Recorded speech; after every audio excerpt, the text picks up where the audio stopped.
আগে চেক করো, তারপরে বিশ্বাস করবা, ঠিক কিনা? তাহলে এখন থেকে একটা কিছু শুনলে বিশ্বাস করবেন। একজন এসে বলল, ভাইজান আপনার মেয়েরা দেখলাম আরেক ছেলের সাথে বাজারে ঘোরাফেরা করে, ওই রমনার বটমূলে দেখলাম আপনার মেয়ে আরেক ছেলেরে নিয়ে ফষ্টি নষ্টি করে, লোকের কথা বিশ্বাস করে বাসায় যে মেয়ের চুলের মধ্যে ধরে মাইর, আইজো মার কাইলো মাইর। এরকম হতে পারে না? হয়তো ওই লোক আপনার মেয়ের মতো দেখতে আরেক মেয়েকে দেখছে। এরকম হয় কিনা সমাজে? একজন এসে বললো, ভাই আপনি এখানে ভাবিরে তো দেখলাম ওই জায়গায় আরেক লোকের সাথে ঘোরাফেরা করতেছে, খবর রাখেন না বাসা? আপনি রেগে মেগে, ঘটনা কি? আমার খেয়ে আমার পরে আরেকজনের সাথে, যে এই বাড়িতে যে মাইর, কোনো কথা নেই। দেখবেন যে ছোট্ট মারামারি থেকে এই ঘটনা অনেক সময় বিচ্ছেদ বা ডিভোর্স পর্যন্ত গড়ায়, ঠিক কিনা? ওই যে শোনা কথায় কান দিছে, ফাতাবাইয়ুন, আপনি চেক করেন নাই।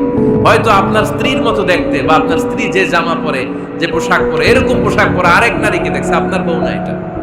আপনার মেয়ের ব্যাপারে যে তথ্য দিয়েছে এটা সঠিক নয়, সে আপনার মেয়ের মতো আরেকটা মেয়েকে দেখেছে, এসে আপনার কাছে বলে দিছে, আপনি বিশ্বাস করছেন। ভেজাল আছে না নাই?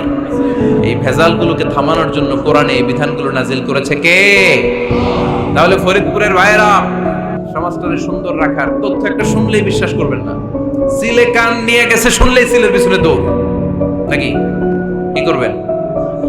আগে কানে হাত দিয়ে একটু দেখবো কান দুইটা আছে না নাই, তারপরে চিলের পেছনে দৌড়ান। তাহলে এখন থেকে আমরা তথ্য একটা শুনলেই বিশ্বাস করব। তাহলে কি করবেন? বলতে হবে কি করবেন? যাচাই বাছাই, জাস্টিফিকেশন অফ দ্য নিউজ। কোন নিউজ জাস্টিফিকেশন ছাড়া আমরা প্রচার করব, বিশ্বাস করব, শেয়ার করব না। আল্লাহ বললেন, ইয়া আইয়ুহাল্লাযীনা আমানু লা ইয়াসখার কওমুম মিন কওম। ওহে আমার ইমানদার বান্দারা, শোনো শোনো, খবরদার কখনো কোনো মুমিন বান্দারে ঠাট্টা করো না, অবজ্ঞা করো না, ঠাট্টা করো না। তার মনে কষ্ট হয় এমন কোন কথা তারে বলো না। Never scoff of anybody. কাউকে নিয়ে ঠাট্টা করবেন না, তার দেহ নিয়ে, তার আকৃতি নিয়ে, তার বংশ নিয়ে। এক লোকের বাবা ছিল চোর, কিন্তু তার ছেলে অনেক ভালো। আপনি কি তারা বলতে পারবেন তুই চোরের ঘরের চোর?